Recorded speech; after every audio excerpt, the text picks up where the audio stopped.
My name is Patrick Lowe. I work for a Hong Kong-based think tank called the Fung Global Institute. I've been doing that for the last year and a bit. Prior to that, for more years than I care to remember, I was the chief economist at the World Trade Organization. Well, great. Just expound a little bit about how global value chains and the global value chain framework has helped you to do your work. Well, actually, for me, my work is trying to understand global value chains.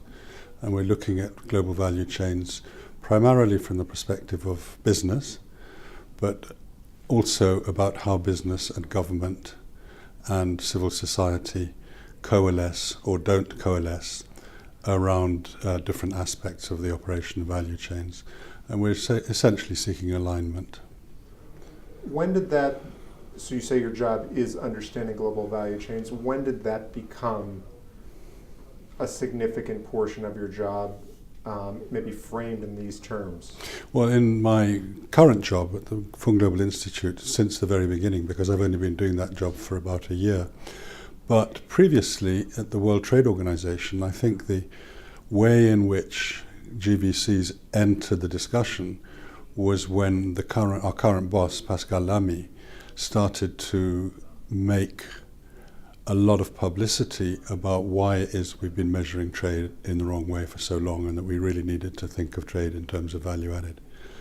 And I think that was a natural segue into global value chains, because we finally understood much more systematically how trade entered production and what the links between trade and production were in a much more meaningful way. Yeah, is that what you believe personally is useful about the framework? Well, it's hugely useful because this is a major element of it, especially for the international value chains. Otherwise, we have a complete disconnect between trade and production in real terms. This summit, I mean, you've been sat in on the morning sessions today. Have you been surprised by anything? What's been useful about it so far? I think that the way this summit was set up has been very clever, in the sense that it's an unusual configuration. You have representatives from international agencies connecting with scholars who've been thinking about and working on GVCs for a very long time. And many of the thought leaders in that area are here.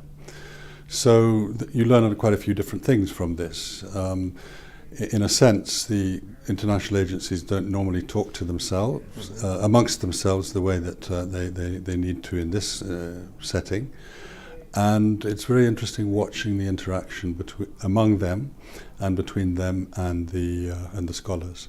And it's a way of raising a whole range of issues that may very often be treated independently, certainly by the international agencies.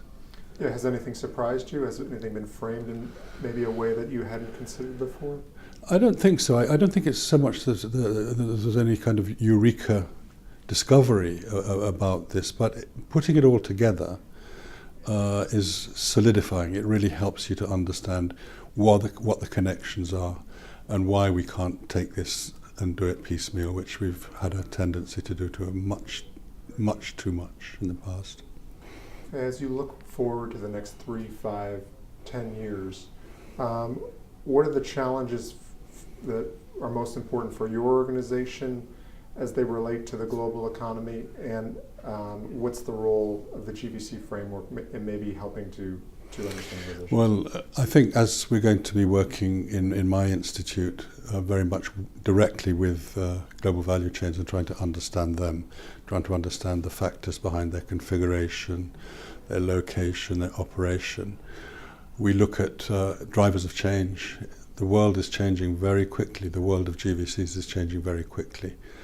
And these drivers of change include such things as the movement of the center of economic gravity towards the east in particular, what that means for supply and demand, what that means for where the consumption is going to take place, how that will shape the value chains, the whole problem of risk, how risk is managed in a joined up world with GVCs are a dominant feature, questions of sustainability, environmental quality, but very much also social issues and social sustainability.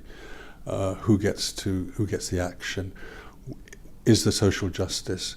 Is there inclusiveness?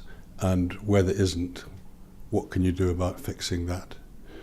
And then there's policy risk. And I think we're particularly focused on those elements and on policy as well.